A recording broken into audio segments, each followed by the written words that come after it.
നിലമ്പൂരിൽ ഏറ്റവും യോഗ്യനായ സ്ഥാനാർത്ഥി വി.എസ്. ജോയിയാണെന്ന് ആവർത്തിച്ച് പി.വി. അൻവർ. ഉപതെരഞ്ഞെടുപ്പിൽ സ്വതന്ത്ര സ്ഥാനാർത്ഥി സാധ്യത CPM തള്ളുന്നില്ല. എല്ലാ സാധ്യതയും പരിശോധിക്കുമെന്ന് CPM മലപ്പുറം ജില്ലാ സെക്രട്ടറി വി.പി. അനിൽ മീഡിയ വണ്ണോട് പറഞ്ഞു. നിലമ്പൂരിൽ സ്വതന്ത്ര സ്ഥാനാർത്ഥി സാധ്യത തുറന്നിടുകയാണ് CPM. നിലമ്പൂരിൽ ജയത്തിനാണ് മുൻതൂക്കം. അതിനാവശ്യമായ തീരുമാനമെടുക്കുമെന്ന് CPM മലപ്പുറം ജില്ലാ സെക്രട്ടറി വി.പി. അനിൽ മീഡിയ വണ്ണിനോട് പറഞ്ഞു. ഉചിതമായ ഏത് സ്ഥാനാർത്ഥിയെ കണ്ടെത്തിയാലും ജയത്തിനാണ് മുൻതൂക്കം. അതിനാവശ്യമായ തീരുമാനം പാർട്ടി സംസ്ഥാന കമ്മിറ്റി എടുക്കും. നിലവിൽ സ്ഥാനാർത്ഥി ചർച്ചയിലേക്ക് കടന്നിട്ടില്ല എന്നും വി.പി. അനിൽ വ്യക്തമാക്കി. നിലമ്പൂരിൽ ഏറ്റവും ജയസാധ്യതയുള്ള സ്ഥാനാർത്ഥി വി.എസ്. ജോയിയാണെന്ന് ആവർത്തിച്ച് പി.വി. അൻവർ വീണ്ടും രംഗത്തെത്തി. ആര്യാടൻ ഷൗക്കത്ത് നാട്ടിൽ നടക്കുന്ന കാര്യങ്ങൾ അറിയുന്നില്ല എന്നും വിമർശനം.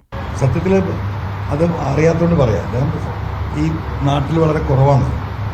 വല്ലപ്പോഴൊക്കെ വരുമ്പോഴുള്ള ഈ ആളുകളുമായിട്ടുള്ള ബന്ധത്തിന്റെ അടിസ്ഥാനത്തിൽ ആരെങ്കിലും അദ്ദേഹത്തെ തെറ്റിദ്ധരിപ്പിച്ച് വ്യത്യാസം അയാൾക്ക് ബോധ്യമില്ലാത്തത്.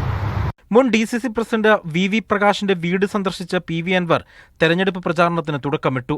വന്യജീവി ആക്രമണങ്ങൾക്ക് വനനിയമ ഭേദഗതിക്കുമെതിരെ കോൺഗ്രസ് നടത്തുന്ന വാഹന പ്രചാരണ ജാഥ വി.എസ്. ജോയി ഉദ്ഘാടനം ചെയ്തു. Media one, Malappuram.